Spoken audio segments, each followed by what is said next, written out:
Hello दोस्तों, जैसे कि लास्ट एपिसोड में हमने देखा कि अब हाओशेंग और वैंग वेनजाओ फाइनल में आ चुके हैं। अब सिर्फ इन्हीं का मैच रह रहा है क्योंकि कायर ने अपने मैच को विड्रॉ कर लिया है। ये मैच कंपटीशन का लास्ट और फाइनल मैच है। इस वजह से यहाँ पर एक एल्डर होस्ट बनने का डिसाइड करता है और वो रिंग के अंदर आता है। वो आते ही कहता है कि डीमन हंटिंग ग्रुप का ये लास्ट मैच अब स्टार्ट होता है। यहाँ पर हाओशेंग कायर के पास बैठा है। वो कायर से कहता है कि आज मैं इस मैच को जीत जाऊंगा तो क्या तुम मुझे हक करोगी। तो इस पर कायर शर्माते हुए हाँ कर देती है। अब यहाँ पर सभी लोग हाओशेंग और यांग वेनजाओ का मैच देखने के लिए बहुत ज्यादा एक्साइटेड हैं। जब वो दोनों आमने सामने आते हैं तो सभी ऑडियंस इनको देखकर बहुत ज्यादा खुश हो जाती है। तब यांग वेनजाओ कहता है कि लेवल 5 का डिफरेंस तुम्हें नहीं पता, इस वजह से तुम वापस से मुझसे हारने के लिए आ गए हो और आज भी मैं तुम्हें उसी तरीके से हराऊंगा। जिस पर हाओशेंग कहता है कि वो फिर से रिपीट नहीं होगा। यहाँ पर यांग वेनजाओ अपना कॉन्स्टिपेशन आर्मर पहन लेता है जो कि एक स्प्लिट फोर्नेस से बनाया गया है। ये देखकर सभी एल्डर्स बहुत ज्यादा शौक हैं। तभी यहाँ पर हाओशेंग भी अपना गोस्ट आर्मर को पहन लेता है। इसे देखकर सभी लड़कियां इसकी तरफ मोहित होने लगते हैं। यहाँ पर वो अपनी स्वॉर्ड को भी बाहर निकाल लेता है जिसका नाम blue rain hibiscus of light है, जिसके अंदर 2 ड्रैगन्स की स्पिरिट मौजूद है। यहाँ पर ऑडियंस को समझ नहीं आ रहा कि ये किस तरीके की तलवार है।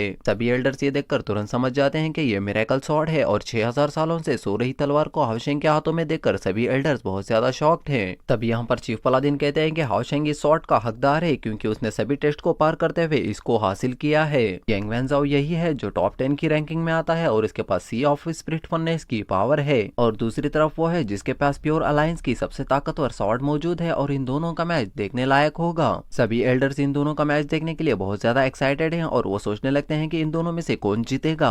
यांग वेनजाओ हाओशेंग के पास मिरेकल स्वॉर्ड देखकर कहता है कि तुमसे फाइट करके डिसाइड करते हैं कि तुम इसके लायक भी हो या नहीं। अब यांग वेनजाओ उसकी स्वॉर्ड से हाओशेंग के ऊपर हमला कर देता है और हाओशेंग भी यहाँ पर सेम अटैक उसके ऊपर करता है। अब इन दोनों के बीच में जो पावर गैप हो रहा था वो हाओशेंग की स्वॉर्ड नलिफाई कर रही है, इसीलिए अब हाओशेंग उसे बराबरी की टक्कर देने लगता है। अब इन दोनों के बीच में बहुत भयानक तरीके से फाइट होने लगती है और आसपास भूकंप भी आने लगते हैं। ये दोनों ही मैच को जीतने के लिए अपनी तरफ से पूरी जी जान लगा रहे हैं। तभी यहाँ पर यांग वेनजाओ अपने माउंट बिश को बाहर निकाल लेता है तो हाओशेंग भी अपने हावे को बाहर निकाल लेता है। यहाँ पर ये दोनों बिश भी आपस में फाइट करने लगते हैं। यहाँ पर हावे बहुत ज्यादा भयानक रूप ले लिया था, इस वजह से उसका बिश बहुत ज्यादा डर जाता है और वो क्यूट से फॉर्म में आ जाता है और डर कर भागने लगता है। हावे यहाँ पर उसका मजाक उड़ाते हुए उसे पकड़ने लगता है। यहाँ पर हाओशेंग कहता है कि अब मैं तुमसे डायरेक्ट लड़ूंगा और इन दोनों के बीच में आइकॉनिक लेवल की फाइट होने लगती है।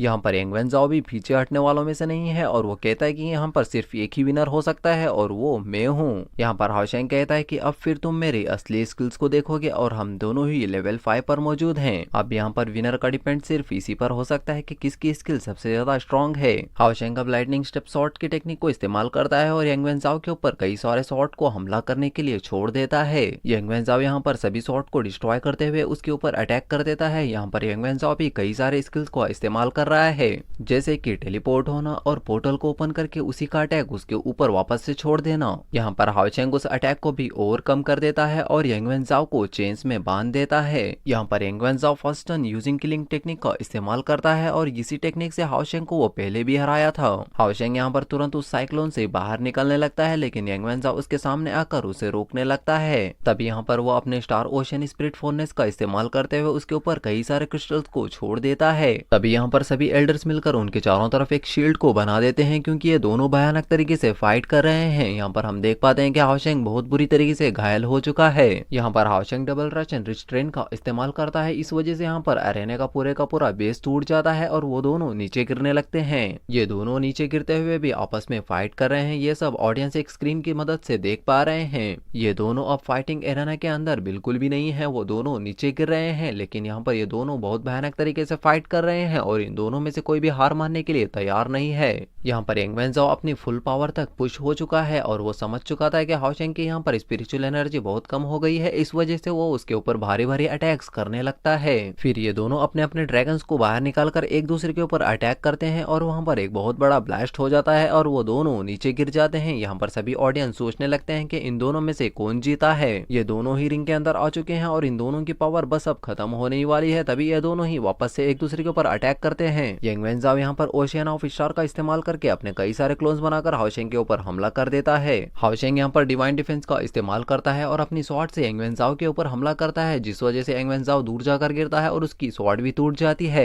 फिर हाओशेंग यांग वेनजाओ के पास जाकर अपना हाथ आगे बढ़ाता है तो यांग वेनजाओ भी इस्माइल को पास करते हुए उसके हाथ को थाम लेता है। यहाँ पर हाओशेंग इस मैच को जीत चुका है। सभी ऑडियंस ये देखकर बहुत ज्यादा हैरान है, उसने इस नाइट को हरा दिया जो कभी हारा नहीं था। तभी वो पूछता है कि तुमने कौन सी टेक्निक इस्तेमाल की, तो हाओशेंग कहता है कि मैंने अभी अभी रिवेंज लाइट को इस्तेमाल किया और यह मैंने खुद की इन्वेंट की हुई टेक्निक है। तभी यांग वेंजाओ उसकी तारीफ करते हुए कहता है कि तुम मास्टर जिंगयू से अलग नहीं हो, सच में मुझे तुमसे लड़कर बहुत ज्यादा मजा आया। मैं उम्मीद करता हूँ कि फ्यूचर में हम डिवाइन थ्रोन ऑफ सील के लिए भी इसी तरीके से एक दूसरे के साथ फाइट करेंगे, लेकिन उस वक्त मैं तुम्हें जरूर से हरा दूंगा। हाओशेंग कहता है कि मुझे भी तुमसे फाइट करके बहुत ज्यादा मजा आया। इतना कहने के बाद वहां पर रेफरी हाओशेंग को विनर घोषित कर देते हैं। अब फाइनली 606 डीमन हंटिंग के कॉम्पिटिशन सब फाइनली खत्म हो चुके हैं। यहाँ पर हाओशेंग फर्स्ट है और यांग वेंजाओ सेकंड और मू यन थर्ड है। फिर इन तीनों को सामने बुलाकर इनकी तारीफ करते हुए इन्हें विनर हेडबैंड भी पहनाया जाता है। सभी लोग यहाँ पर बहुत ज्यादा खुश हैं, लेकिन यहाँ पर लिनजिंग थोड़ा सा भी खुश नहीं है क्योंकि उसे डाउट है हाओशेंग उसे अपना टीममेट चुनेगा भी या नहीं। तभी एल्डर कहते हैं कि तुम तीनों को ही अपना अपना टीममेट चुनने का अधिकार है और टॉप 16 के अंदर से तुम किसी एक को चुन सकते हो।